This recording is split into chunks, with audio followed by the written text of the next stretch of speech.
নমস্কার, কেমন আছেন সবাই? কলকাতাবাসী ঘরকন্না ব্লগে আপনাদের স্বাগতম। আজকে আমি আবারও একটা নতুন রেসিপি নিয়ে চলে এসেছি, পনির ভেজ পোলাও।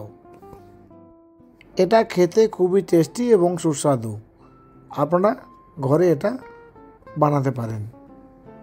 চলুন আজকের রেসিপিটা আপনাদের সাথে শেয়ার করি। আমি ওভেনে ফ্রাই প্যানটা বসিয়ে দিয়েছি। ফ্রাই প্যানটা আমি গরম করতে দিলাম।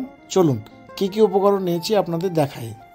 আমি সর্বপ্রথম নিয়েছি কাঁচা মটরশুঁটি, নিয়েছি 200 গ্রাম, নিয়েছি পনির 200 গ্রাম, এরপর আমি কাজু নিয়েছি 100 গ্রাম, আদা রসুন পেস্ট 1 চামচ, গরম মশলা 1 চামচ, লবণ 1 চামচ, চিনি 1 চামচ, অল্প একটু ফোড়নের জন্য নিয়েছি তেজপাতা এবং গোটা জিরে, সাথে নিয়েছি ঘি।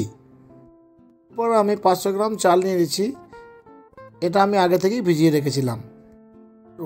এবার রান্নাটা শুরু করি। আমি আগে থেকে ফ্রাই প্যান বসিয়ে দিয়েছিলাম। প্রথমে আমি ঘিটা দিয়ে দেবো এর মধ্যে। পরিমাণ মতো ঘিটা আমি দিয়ে দিলাম। এবার একটু হালকা করে গরম হতে থাক। এবার আমি গরম করে রাখা কড়াইয়ের মধ্যে ঘিটা দিয়ে দিয়েছি। একটু গরম হলে তারপর আমি আস্তে আস্তে সমস্ত পনিরগুলো দিতে থাকবো। হ্যাঁ, একটা কথা এখানে বলে রাখি, সবসময় লো ফ্লেমে রাখবেন, তাহলে কি হবে, পনিরগুলো খুব সুন্দরভাবে ভাজা হবে। আমি একটা একটা করে পনির এর মধ্যে দিতে থাকলাম। এরপর আমি সমস্ত পনিরগুলো একসাথে দিয়ে দিলাম। এবার উল্টে পাল্টে ভালো করে আমরা আস্তে আস্তে লো ফ্লেমে রেখে ভেজে নেব। পনিরগুলো ভাজা হয়ে গেলে এবার আমি একটা পাত্রে আলাদা করে তুলে রাখবো। দেখতে পাচ্ছেন পনিরগুলো মোটামুটি ভাজা হয়ে গেছে, এপিট এপিট করে তুলে রেখেছি। ভাজা ঘিয়ের মধ্যেই আমি দিয়ে দেবো গোটা জিরে, কিছুটা একটা তেজপাতা, কিছুটা গরম মশলা আমি এর মধ্যে দিয়ে দিলাম। এটাকে একটু অল্প করে ভেজে নেব। এটাকে আমি দিয়ে দিলাম, একটু নাড়াচাড়া করতে থাকি। করতে থাকার পরে এরপর কাজুগুলো আমি এর মধ্যে দিয়ে দেব। কাজুগুলো দিয়ে আমি একটু নাড়াচাড়া করে মোটামুটিভাবে একটু করে ভেজে নিতে হবে। এরপর কাজুগুলো মোটামুটিভাবে ভাজা হয়ে গেছে।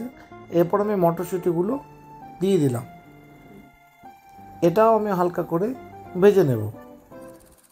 এরপর আমার সেই বেটে রাখা আদা রসুনের পেস্টটা আমি এর মধ্যে দিয়ে দিলাম। এরপর এটাকে সমস্ত উপকরণগুলো আমি একটু হালকা করে নেড়ে চেড়ে উল্টে পাল্টে ভেজে নেব। দেখতে পাচ্ছেন মোটামুটি ভাজা হয়ে গেছে। এরপর আমি রাইসটা এর মধ্যে ঢেলে দিলাম। এরপর রাইসটাকে আমি উল্টে পাল্টে একটু নেড়ে নেব। এরপর সেই নিয়ে রাখা লবণ আর চিনিটা স্বাদ মতো আপনারা নিয়ে দিয়ে দেবেন এর মধ্যে। আমিও দিয়ে দিলাম। এবার একটু উল্টে পাল্টে নেড়ে নেব। এরপর একটু গরম মশলাও আমি দিয়ে দিলাম। এরপর একটু সেই রাখা চিনিটাও আমি এর মধ্যে দিয়ে একটু নাড়াচাড়া করে নেব। এরপর আমি এটাকে লো ফ্লেমে রেখে হালকা করে একটু অল্প জল দিয়ে আমি ঢাকা দিয়ে দেব। এটা আমি ঢাকা দিয়ে অল্প একটু সেদ্ধ হতে দেবো। এই ভেজে রাখা পনিরগুলো আমি এর মধ্যে একটা একটা করে ছড়িয়ে দিলাম। এই পনিরগুলো দেওয়ার পরে অল্প একটু নাড়াচাড়া করে আমি একটু ঢাকনা দিয়ে দেব। আমি ঢাকনা দিয়ে দিয়েছি, দেখতে পাচ্ছেন। 10 থেকে 15 মিনিট রাখার পরে আমি ঢাকনাটা খুললাম। ওয়াও, দেখতে পাচ্ছেন কি অসাধারণ হয়েছে, খুব ভালো লেগেছে। আপনাদের কেমন লাগলো এই রেসিপিটা জানাবেন, আমাকে কমেন্ট করে জানাবেন। ভালো থাকবেন, সুস্থ থাকবেন, সাবধানে থাকবেন। যদি এই রেসিপিটা ভালো লেগে থাকে প্লিজ একটা লাইক করে দেবেন। অসংখ্য ধন্যবাদ সকলকে। দেখা হবে আবার নতুন ভিডিওতে খুব তাড়াতাড়ি। Thank you so much.